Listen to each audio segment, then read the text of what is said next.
بسم الله الرحمن الرحيم. السلام عليكم ورحمة الله وبركاته. قبل ما نبدأ في كلامنا اعمل لايك للفيديو واعمل متابعة للصفحة عشان تشوف معانا كل جديد في أسعار العملات المصرية القديمة.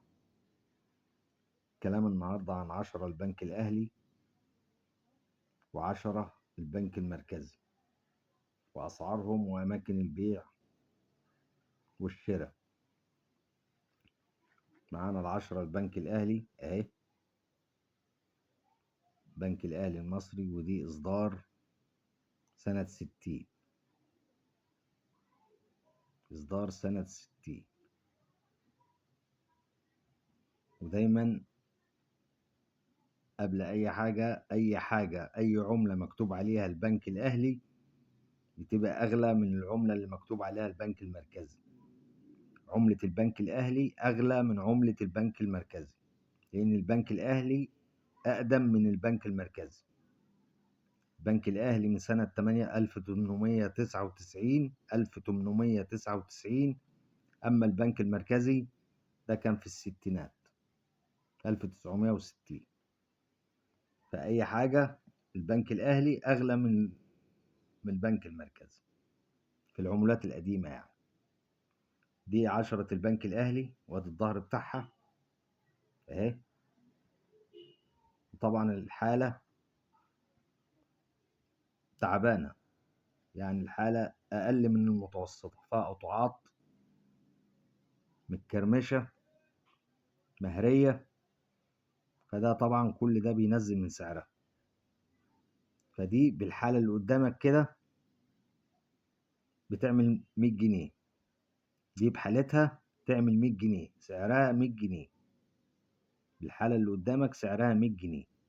الحالة الزيرو منها بتوصل ل200 و250 جنيه، ولو رقم مميز تعلى عن 250 جنيه بكتير. لو فيها رقم مميز، الرقم ده لو رقم مميز بتعلى عن 250 جنيه. متقطعة بقى فيها شخابيط متنية، الكلام ده كل ده بينزل من سعرها. فدي بالحالة اللي قدامك لو انت معاك واحدة شبهها دي بسعرها 100 جنيه، دي سعرها 100 جنيه. حالة أعلى من كده، كل ما الحالة تبقى أعلى السعر بيعلى. يجي على 10 البنك المركزي اللي هي قدامك دي، ودي إصدار سنة 65 اهي. ودي الشهيرة اسمها العشرة البصل، الشهيرة بالعشرة البصل. ودي سعرها بيعمل 80 جنيه. بالحالة اللي قدامك سعرها يعمل 80 جنيه. الحالة الزيرو منها بتعمل 250 جنيه، 200 جنيه. فرقم مميز تعلى عن 200 جنيه وعن 250 جنيه في حالة الأنصر، في حالة الزيرو يعني.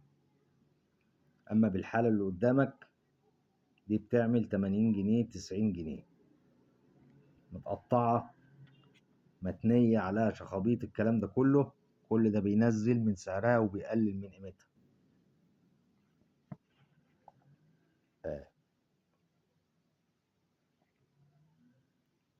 فقلنا دي بالحالة اللي قدامك هتعمل 100 جنيه، دي هتعمل 80 جنيه. طبعا اللي معاك منه انت عارف حالتها، وانا قلت لك على الاسعار اهو. اماكن البيع والشراء، جروبات الفيسبوك، لو معاك اي عملة عاوز تبيعها بيع على جروبات الفيسبوك او الاسواق اللي موجودة. الاسواق اللي موجودة كل المحافظات فيها اسواق للعملات القديمة، واكتر اماكن البيع والشراء هي جروبات الفيسبوك.